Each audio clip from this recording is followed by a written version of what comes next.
studio. Shh.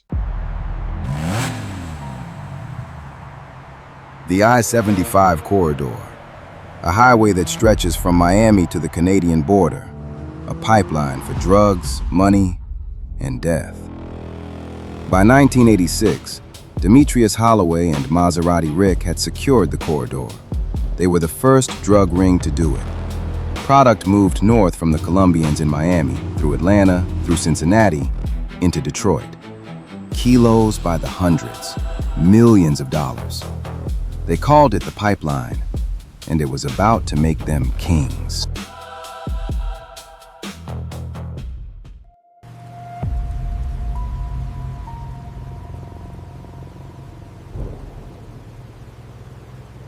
How far?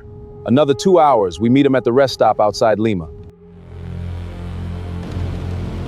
We're on our way. Make sure everything is ready. This is the beginning. You understand? Everything changes after tonight.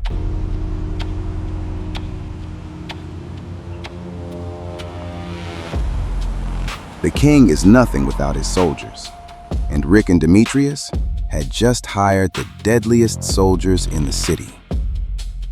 The Brown brothers were 4 young men from the east side. They'd been doing contract killings for local dealers. Now they worked for Rick. He gave them guns, vests, money. He called them family. But the best friends don't stay friends forever. And the Brown brothers had their own ambitions.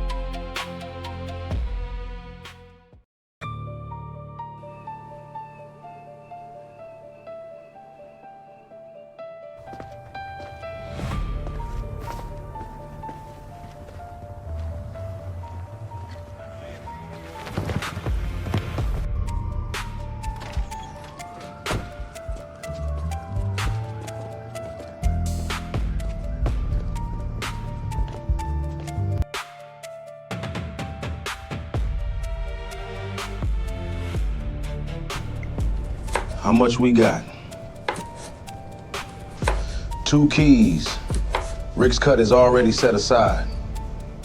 We do the work, we take the risk, and Rick gets a cut. He's the one with the plug. Not anymore. I met the Colombian, Mike. He said we can deal direct. 150,000 up front. We skip Rick entirely. You sure about this?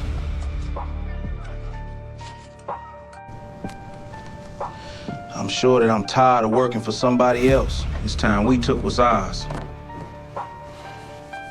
Holloway ain't gonna like it. Holloway ain't gonna know, not until it's too late.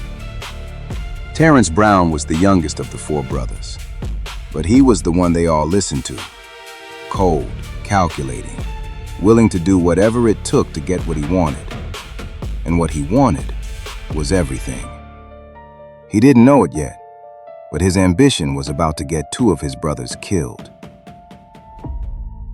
Now, this part of the story starts 2 years earlier, 1984, before the pipeline, before the partnership, before Detroit's drug war became a bloodbath. A 14-year-old white kid from the suburbs was about to enter the game, Richard Wershey Jr. They call him White Boy Rick. His father was an illegal arms dealer who sold guns to drug dealers and already worked as a paid FBI informant.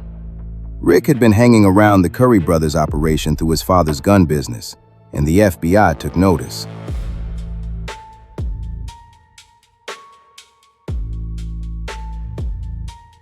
The Curry brothers was a different kind of operation. Johnny and Leo Curry had been in the game since the late 70s. They started with weed, moved to heroin, then cocaine. By 1986, they was worth over $100 million. But what made them untouchable was their connections. Johnny was married to Kathy Volzin, the niece of Detroit Mayor Coleman Young. That gave them access to the highest levels of power in the city. Gil Hill, the head of homicide, was on their payroll. So was Jimmy Harris, the mayor's chief of security. The Curry brothers was untouchable, and the FBI was desperate to bring them down. The FBI couldn't get close to them through normal channels, but they could get close through a kid who didn't know any better.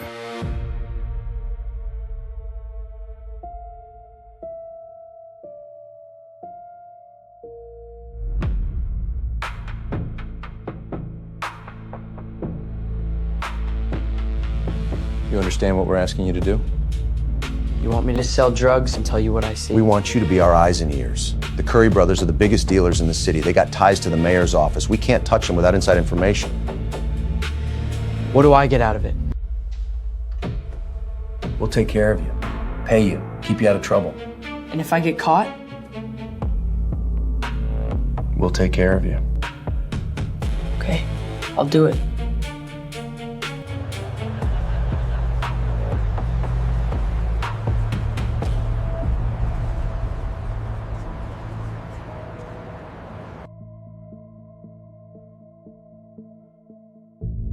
The FBI's got our phones tapped. They heard everything. They ain't got nothing. They got a dead kid and a lot of noise. You gonna handle this? I told you, I'm on your team. I need that FBI investigation dead in the water, you hear me? Dead.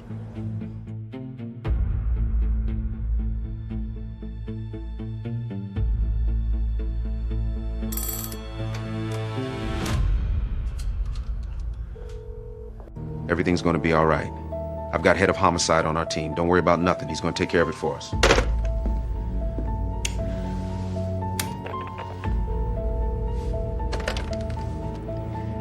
It's me. I need to talk to you. Curry called Gil Hill. Hill is on the payroll. He said everything's gonna be all right. You sure about this, kid? I'm sure Hill's gonna bury the Lucas case.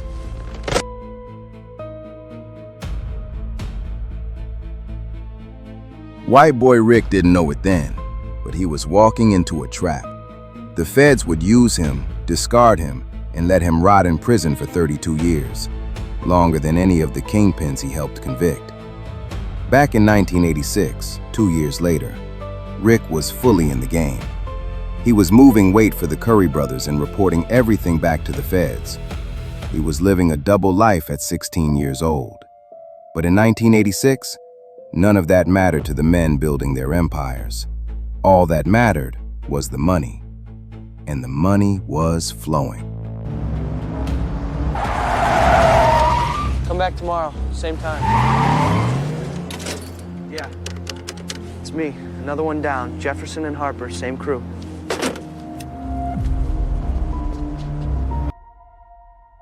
Back at the pool hall, Rick and Demetrius were making their move. The partnership was solid.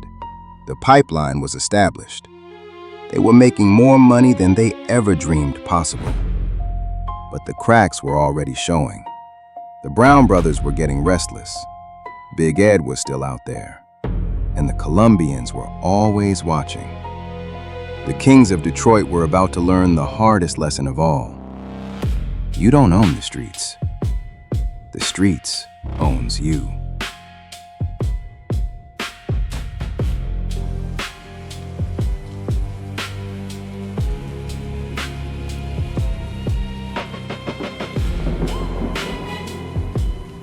The Brown brothers, they want more. They earned it. They put in work. They're not family, Rick. They're business. And you don't let business get too close. They good people. They got my back. They got their own back, same as everybody else. You don't trust nobody, do you? I trust you, that's it.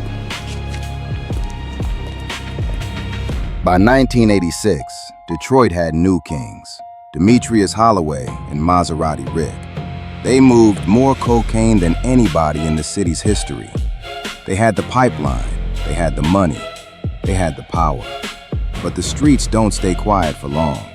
The Brown brothers was building their own empire, brick by bloody brick. Big Ed was sharpening his knife, waiting for the right moment. The Curry brothers was untouchable, protected by the mayor's office. And the feds was watching it all, taking notes, building cases. The Kings was on top, but the fall was already in motion. And when it came, and it was coming, it was gonna be ugly.